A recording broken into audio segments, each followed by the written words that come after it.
ఎండపల్లి వలసలో 6వ తరగతి చదువుతున్న విద్యార్థి ప్రియాంక అనారోగ్యంతో మృతి చెందిన విషయం తెలిసిందే. తన కుమార్తె మృతికి ప్రిన్సిపల్, వార్డెన్ కారణమని ప్రియాంక తండ్రి మోహన్ ఆవేదన వ్యక్తం చేశారు. మాది అరకువేలి మండలము, దుమ్మగూడ గ్రామం, పద్మాపురం పంచాయతీ. మాకు మా పాప ఏమో, నా పేరు జన్ని మోహన్. మా పాప ఏపీఆర్ గర్ల్స్ స్కూల్లో 6వ తరగతి చదువుతుంది. అయితే మాకు మా పాపకి వారం రోజులు 2 వారాలు అయిందో నాకు తెలీదు, కానీ మాకు ఏ ఇన్ఫర్మేషన్ ఇవ్వలేదు. ప్రిన్సిపాల్ కానీ, వార్డెన్ కానీ, ఎవరు కానీ ఏ ఇన్ఫర్మేషన్ ఇవ్వలేదు. ఇన్ఫర్మేషన్ ఇవ్వలేక మేమే మా పిల్లలతో వచ్చి ఒకసారి స్కూల్కి కనిపించి వెళ్దామనేసి వెళ్ళాం. స్కూల్కి వెళ్ళేసి అక్కడ నుండి 1 గంట పర్మిషన్ ఇచ్చారు. అది కూడా ఎక్కువ లేదు, 1 గంట పర్మిషనే. ఆ గంటలో తీసుకొస్తామంటే అప్పుడు తీసుకొచ్చి బ్లడ్ టెస్టింగ్ చేయించి మళ్ళీ ఇంటికి స్కూల్కి తీసుకెళ్ళిపోయాను.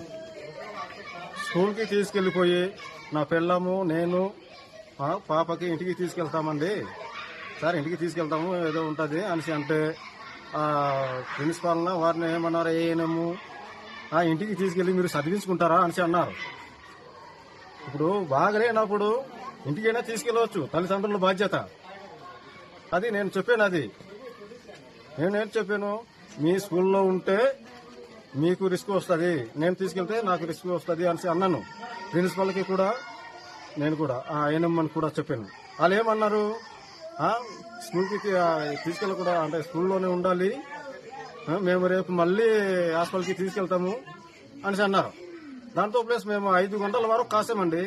స్కూల్లో 5 గంటల వరకు కాసిన తర్వాత ఎంత పడిగాపు నాకు హాస్పిటల్కి, స్కూల్కి ఎన్నిసార్లు తిప్పారు నాకు. అప్పుడు ప్రిన్సిపాల్ గారికి కూడా ఒక మాట చెప్పాను నేను. ప్రిన్సిపాల్ గారికి ఏఎన్ఎంకి చెప్పాను నేను, సార్ పాపకు కానీ ఏమైనా సీరియస్ అయ్యి తర్వాత మాకు ఫోన్ చేస్తే మాత్రం నేను రాను సార్ అనేసి అన్నాను. ఫస్ట్ గానే స్కూల్లోనే చెప్పాను. స్కూల్లోనే ఏమైనా సీరియస్ అవుతే మాత్రం నేను రాను అనేసి అన్నాను. అంటే 1 గంట తర్వాత మళ్ళీ ఫోన్ చేశారు. అంటే కారణం ఎవరిది నిర్లక్ష్యం? దానికి బాధ్యులు ఎవరు? స్కూల్ టీచర్స్లా లేదా ప్రిన్సిపాలా, వార్డెనా? వాళ్ళే కదా బాధ్యులు. ఇప్పుడు పేరెంట్స్ చెప్పినప్పుడు వినకపోతే బాధ్యులు ఎవడవుతారండి?